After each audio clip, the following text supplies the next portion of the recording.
man wanna chat and chit. I come through like what's good, these wigs getting split. Man better breeze than sprint, it's long if I choose to bite down on these pricks. X is a lyrical 4-4 and this, so make sure it's X that you wanna rally with. Oh, make a big man turn to a kid. Shout out Skull, we not splat out wigs. Nouvelle vidéo, ça fait longtemps les gars, un petit shooting backstage. En plus c'était un shooting incroyable de la Gumper Apollo comme vous avez pu voir en introduction et probablement sur ma chaîne YouTube auparavant ou sur mon compte Instagram. Vraiment un shooting de malade, donc je vais vous parler un peu des backstage en voix off, en facecam, en vous montrant tous les clips que Clément, Danae et Thomas ont pu filmer de moi, donc je les remercie énormément d'avoir pu filmer quelques clips de backstage. En plus j'avais pris la GoPro avec moi pour filmer tout ça et puis je vous mettrai les images finales aussi de temps en temps pour vous montrer un peu ce que je fais, vous parler des paramètres, etc. On commence tout de suite. Donc ce shooting, remettons-le dans son contexte. Je partais shooter une Gumper Apollo. Pourquoi une Gumper Apollo? Tout simplement parce que Epicurian Day, c'est aussi une chaîne YouTube, un compte Instagram sur lequel il y a des vidéos, surtout sur la chaîne YouTube, une grosse vidéo en préparation sur toute l'histoire de cette Gumper Apollo. Et ils avaient besoin de plans complémentaires, notamment des plans drones et quelques images complémentaires qui pourront leur servir et à eux et à moi. Donc moi, comme vous avez pu voir, j'ai fait une vidéo cinématique, j'en fais une vidéo aujourd'hui. Je suis super content de ce shooting, une super rencontre, un super shooting, tout est parfait. Et eux, ils vont sortir une bête de vidéo, donc je compte sur vous pour aller voir dans la description si vous êtes un peu intéressé par l'automobile. Ça va être vraiment une vidéo hors du commun, d'une trentaine de minutes je suppose, qui va sortir dans quelques semaines, quelques mois, mais vraiment très travaillée sur la chaîne Epicurian Day, tout est en description.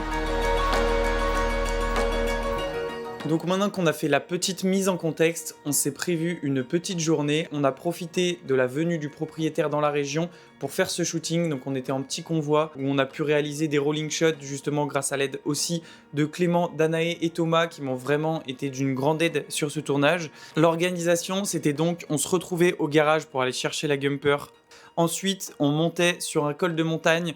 On en profitait sur la montée pour faire des rolling shots. Sur la descente de l'autre côté du col pour faire des plans drone et ensuite chacun repartait de son côté. On a commencé le shooting, bon pas vraiment le shooting mais on s'est rencontrés à 11 h au garage. Donc vous imaginez bien que l'heure elle était pas tip top, on n'avait pas les meilleures lumières mais c'est pas grave. C'était l'organisation du shooting qui était comme ça. Moi je prenais tout ce qui venait, il y avait des rolling shots au rendez-vous, une Gumper Apollo, c'est parti on fonce. I heard man wanna chat and chit. I come through like what's good, these wigs getting split. Man better breeze than sprint, it's long if I choose to bite down on these pricks. X is a lyrical 4-4 and this, so make sure. Donc c'est parti, on s'arrête avant de monter au col, on monte dans le coffre et on fait quelques rolling shots.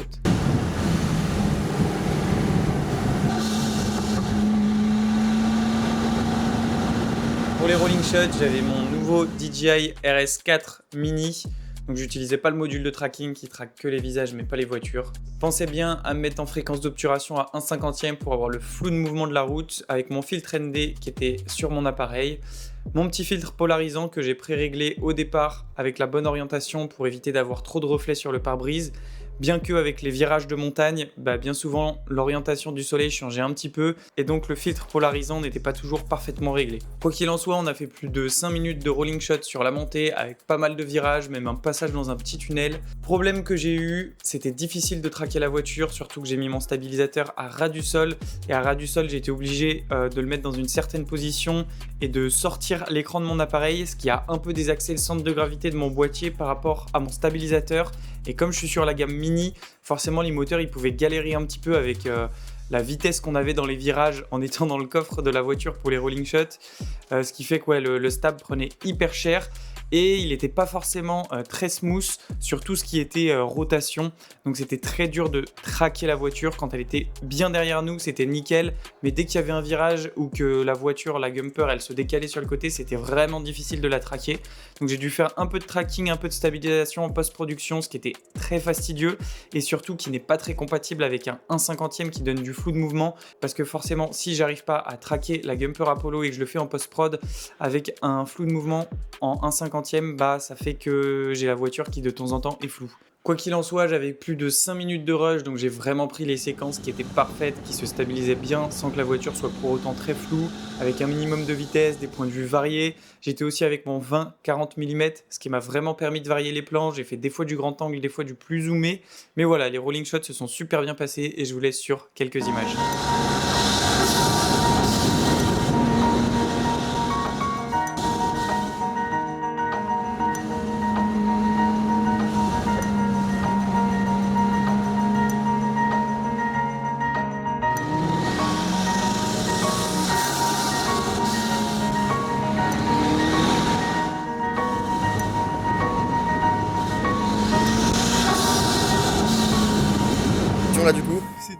incroyable, c'est vraiment de l'adrénaline. C'est un parc d'attractions d'être dans le coffre à ras du sol. Tu sais pas ce qui se passe derrière toi, tu es juste focus sur la voiture, sur tes réglages. Des fois, il faut changer un peu le filtre ND, des fois, il faut le changer un petit peu pour s'adapter à la lumière qui change. Des fois, j'étais en 20 mm, des fois, j'étais en 40 pour avoir des rendus différents. Mais là, on avait 10 minutes de rolling shot, je pense que c'est vraiment bien.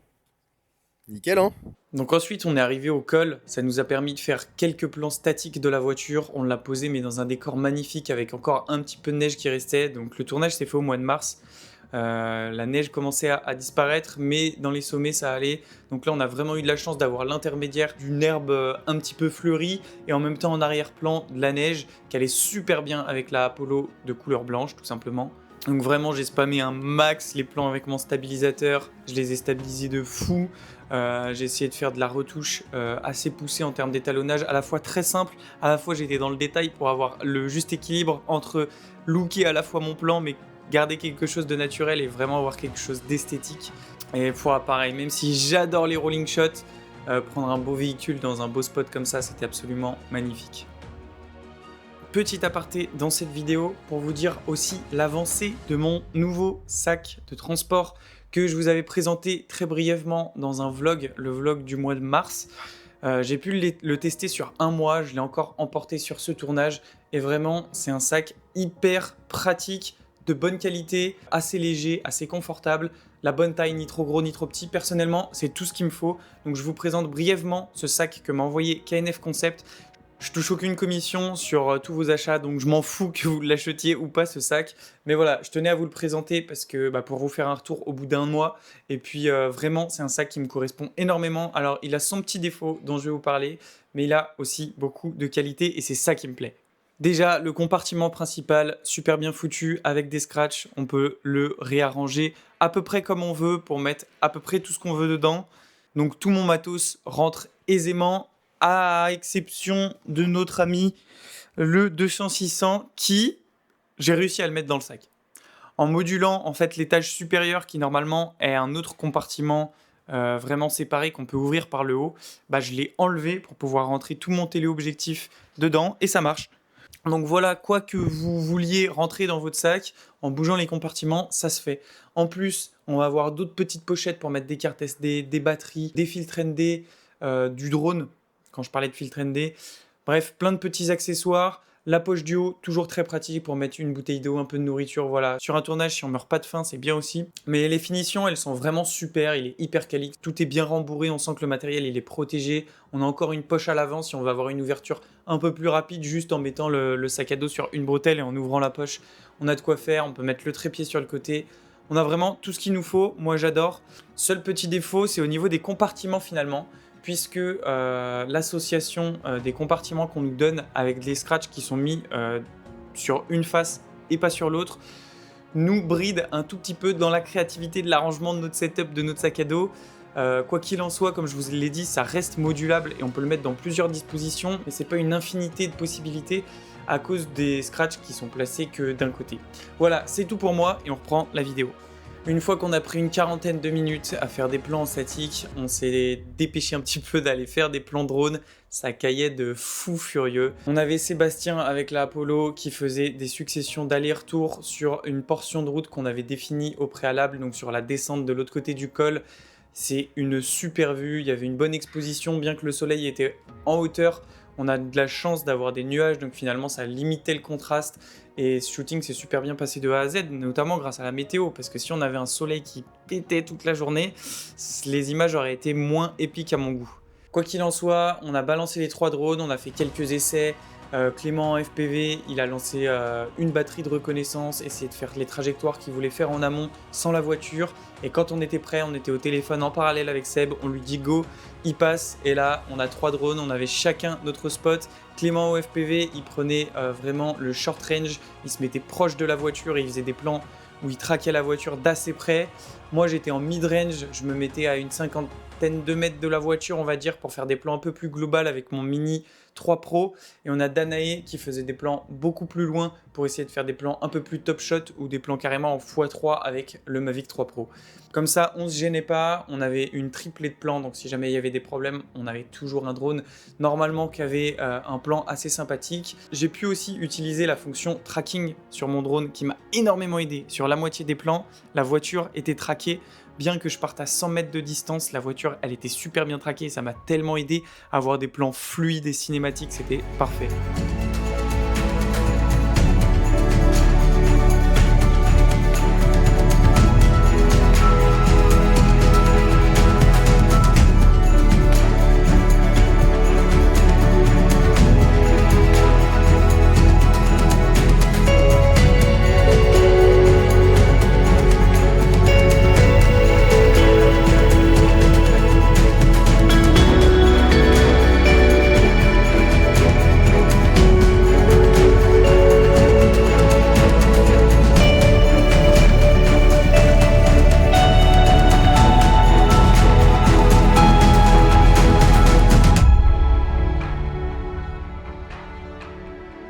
Et là les gars, c'est le drame, puisqu'à la fin de tout le shooting, on n'en pouvait plus, on caillait. Danaï faisait une hypothermie presque.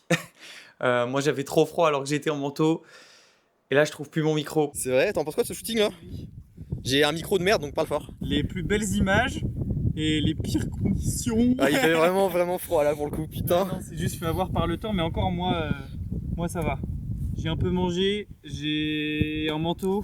Il y en a derrière la cam qui sont en t-shirt. Attends. Ils sont pas loin de faire une hypothermie. Ouais. Je sais pas si on va voir. Mais en fait, c'est pas la température le problème, c'est vraiment le vent et le ressenti. Ouais, le vent est horrible. Mais les drones tiennent vachement bien avec le vent. Je suis surpris ça par contre. Ouais, j'ai trop hâte de voir tous les plans. J'ai trois droneurs là en même temps. Ouais, en vrai, mais t'as vu en FPV, vraiment moi je les vois les drones, je vais pas les taper tu vois. Mais c'est bien là, ce tournage nous aura coûté... C'est vrai? Quoi, vraiment? What the fuck? Je sais que j'étais en train de dire ce tournage nous aura coûté un micro et une maladie. What the fuck? Je vous laisse la maladie, je prends le micro. Ah putain, non mais ouais, faut rentrer au chaud parce que là, vous allez être pas bien. Incroyable, vraiment. Ah, je suis heureux. 50 balles. J'espère que cette petite vidéo backstage vous aura plu, que le résultat de la vidéo cinématique aussi vous a plu. N'hésitez pas à aller la voir si vous ne l'avez pas encore vue. Je vous laisse mettre un petit like à cette vidéo, ça me soutient énormément. Et je vous dis à la prochaine pour une nouvelle vidéo. Tchuss!